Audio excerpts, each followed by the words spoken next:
guys. J0. Taking my mid-morning coffee break.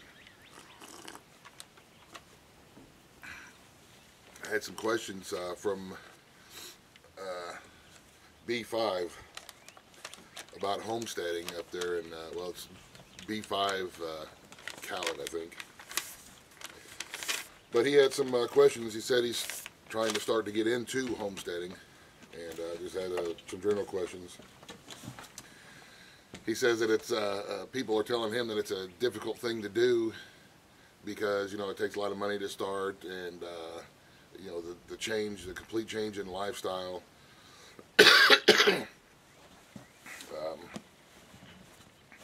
And the skill sets that you need. And he wanted to know a little bit more about, you know, my situation here. So, he wanted to know how long it was for me to make the switch. Well, my wife has been disabled now for around 7 years, and the switch for me was within that first year because the money that we had saved up ran out, and we had to start depending on ourselves. And so it was a learning process, probably starting after the first year. The second year was full of a lot of times when I was angry and frustrated and depressed and didn't know what I was doing. Trying to start a little garden to see if I could even get anything to grow out here. And it was, you know, it was rough, but it was kind of forced on me to learn. So I started talking with friends up and down the creek here and up on the ridges, and some of the old timers, learning how to, you know, garden, and learning how to work the dirt, learning what will grow well and how to grow it well and when to start it. Then I had my first successful garden, and I started learning how to can it up and to preserve it. And then I moved on into, you know, chickens first. I think chickens is probably the best homesteading / prepping animal out there is a chicken. Get some chickens. Yeah, and rabbits was next, and I'm working my way up to goats when I get, you know, fencing and stuff like that finished to put some goats out here. But as far as the money to start, I don't have any money. We managed to have our place here, which is just under 5 acres, and out of that 5 acres, I would say probably 2 of it is plantable / workable. The rest of it is really steep hillside. That doesn't mean I can't use it. That just means I'll have to use it differently, which is going to be for, you know, like running goats and stuff like that up there. And then the other side back there, where we got our shooting range for now. I do not work a regular job because I have to be here at home to care for my wife, because we don't have any kind of, she doesn't have any kind of health care or any of that kind of stuff. So I have to be here to care for her. I can't leave my children to do it because they're just not old enough yet. They couldn't deal with a grand mal seizure. That's pretty traumatic for children. But it's one of those things, man, where you just kind of do it. You just make your decision to do it, and you do it, and you start learning, and you work with what you have, and you learn. Like my chicken house that I built, the poles I cut from trees. I cut a lot of my own boards. You get some big trees that are down. I take my chainsaw and rip boards out of it to make my own 2x6s and 2x8s and stuff like that. So you learn your skill set as you go. It's not something that you can just take I guess you could just take $1 million and move out to the country and buy and build everything that you need that way. But if you do it that way, you're not learning.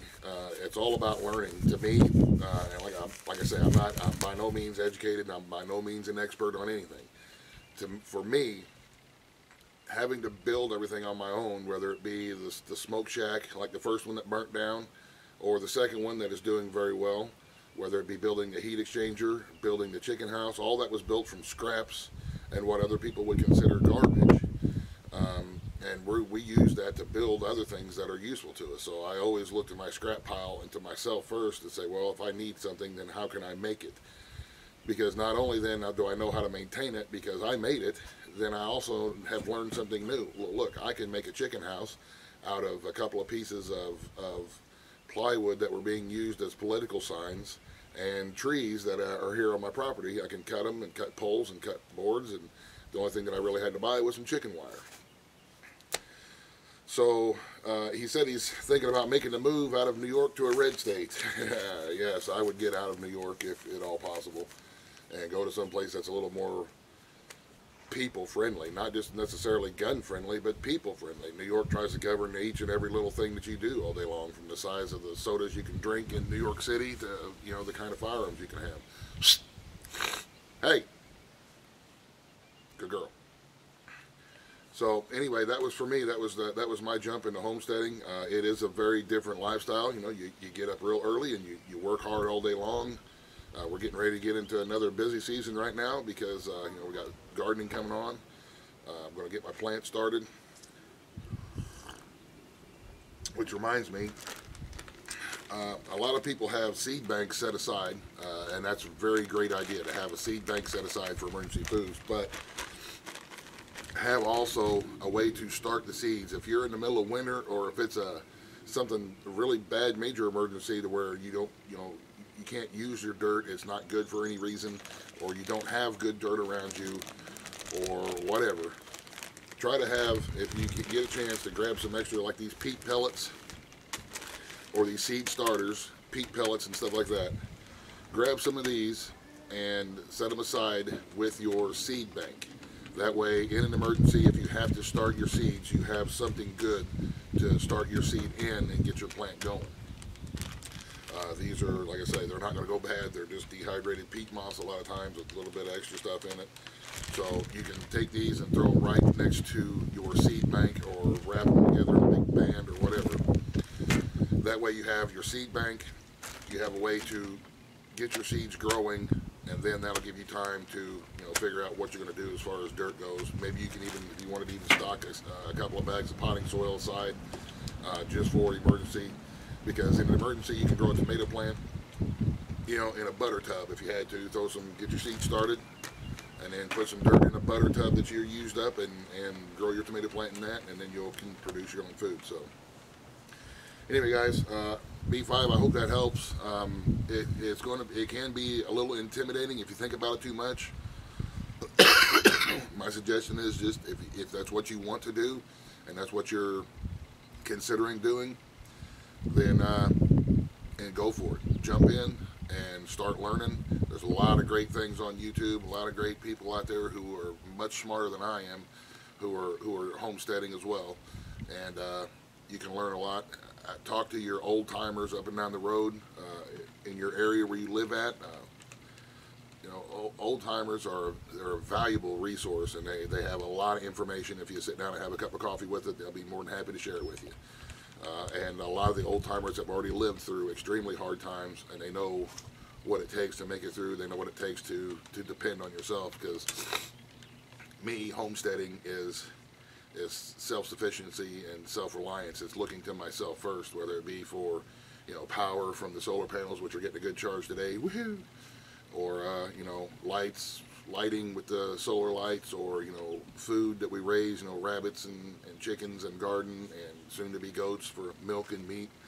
It's looking to ourselves, depending on ourselves, to take care of ourselves, rather than having outside people and depending on anybody else to make sure that my kids are fed. I will make sure that my kids are fed. So I hope that helps. Let me know. Y'all have a great day.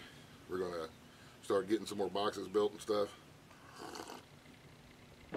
I will do some videos on getting my seed started. I will be starting here in the next couple of days my tobacco plants and my tomato plants, and I will be sure that I keep you guys updated, and we'll take that step by step, because it'll be my first year growing tobacco, and it'll be a learning experience for me too. So, you know, I like to learn right along with everybody else. So, all right, y'all, if you guys have any suggestions or comments, feel free. I apologize, I haven't been able to get at a lot of the comments lately. My internet has been off and on.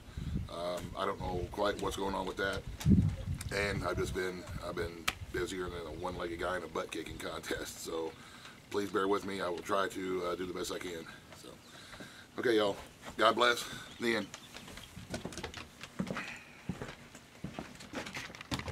Buzz, buzz, the end.